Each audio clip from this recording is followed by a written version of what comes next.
senhor presidente, membros da mesa, colegas parlamentares. Primeiramente, cumprimentar o presidente pela agilidade, né? Acho que essa iniciativa da unificação dos requerimentos nessa audiência foi muito importante, né? Inclusive, um deles, fruto de nossa autoria também, que fizemos no ano passado, quando nós não aceitamos, presidente, aqui, a defesa que foi feita pelo então ministro das Comunicações, Bezoini, que fazia, na verdade, a defesa da taxação do WhatsApp, do Netflix, não é? E de outros instrumentos que nós sabemos que já são assegurados quando o consumidor brasileiro tem o acesso à banda larga. Não pode, portanto, pagar duas vezes. No nosso entendimento, seria, inclusive, um ato ilícito, uma bitributação, já que ele, na verdade, já garante esse pagamento, e a gente sabe que praticamente 50%, presidente, daquilo que vem nas contas que são pagas são de impostos, de tributos, e isso é inaceitável. Então, essa garantia, como já foi, inclusive, colocado aqui, não é? Que é uma tendência não apenas brasileira, mas internacional, possa, de fato, ser assegurada, que posteriormente nós tivemos aí, inclusive, o novo debate que foi referente à limitação, que todos nós já fizemos esse debate aqui aprofundado e nós não aceitamos, porque vai exatamente nessa contramão dessa tendência internacional. Primeiramente, eu queria lamentar também a ausência do João Rezende, porque eu teria aqui, inclusive, algumas perguntas a fazer a ele, por conta de falas que ele colocou, não é? Dentre elas aí, quando ele afirmou uma palavra que eu acho que até um desrespeito, quando fala da deseducação, de o brasileiro estar mal acostumado com a ilimitação do acesso à internet, não é? Ele, infelizmente, não está aqui, veio a Elisa, que é uma técnica, e que aí, portanto, algumas perguntas acabam nós não podendo direcionar a ela, porque foram falas ditas pelo próprio João Rezende. Mas eu quero fazer algumas perguntas a Elisa, quando da manifestação da Anatel, não é? Nós tivemos, quando fizemos aí um debate exatamente sobre essas limitações, logo lá atrás, quando nós fizemos um debate aqui, Elisa, claro, não aceitando, por exemplo, de que o WhatsApp viesse mais uma vez ser pago por este custo, não é? Já que isso já é pago anteriormente, da mesma forma também o Netflix, não é? O YouTube, enfim.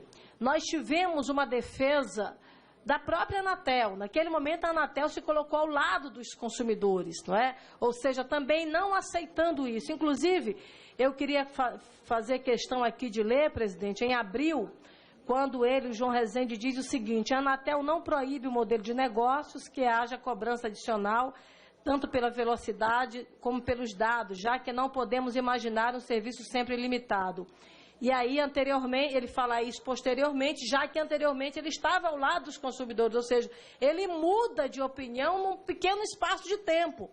Eu queria saber se essa foi uma decisão de fato dele ou uma decisão estudada, consensuada, não é? Pensada tecnicamente pela própria Anatel, se isso se deu por qual circunstância, porque se mudar de uma posição de uma forma de fato estranha, não é?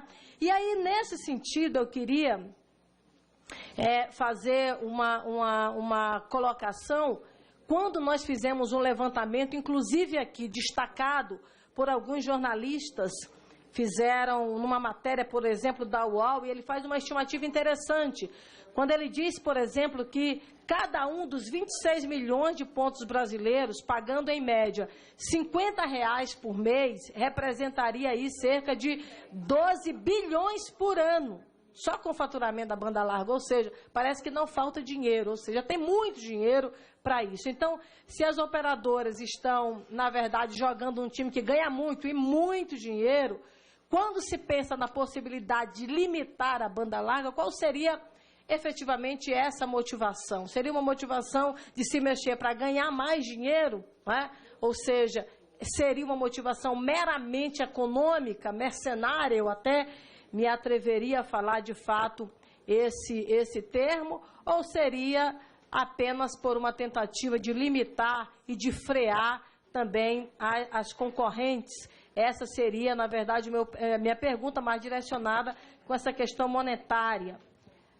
Uma outra pergunta que eu queria fazer, e não apenas para a Anatel, mas também para todos os demais membros da mesa, as operadoras dizem que as outras mídias estão usando sua infraestrutura e não recebem nada por isso. Eu, inclusive, presidente, recebi no meu gabinete alguns representantes de operadora e tentavam, na verdade, a nos convencer dessa iniciativa, coisa que nós não admitimos, exatamente pelo elemento anterior que nós falamos, que mais de 50% do que o consumidor paga já é referente, de fato, a essa tributação. Minha pergunta a todos os senhores é exatamente isso.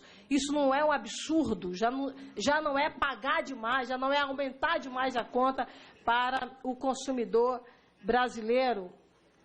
E uma solicitação, que é pedir que possam deixar de fato disponibilizado aos membros dessa comissão os slides, né, que foram apresentados. E, por último, também pedir que a Anatel, se é possível, está encaminhando a esta comissão de uma forma periódica ou até bimestral os dados referentes à satisfação do consumidor, porque, de fato, nós recebemos muitas denúncias de consumidores brasileiros referente à insatisfação com as operadoras em todo o Brasil. E mais uma pergunta que é referente ao serviço ser essencial. Parece-me que foi o Carlos que já falou sobre isso, sobre o serviço ser ou não essencial. As operadoras já se adiantam e dizem que não é um serviço essencial.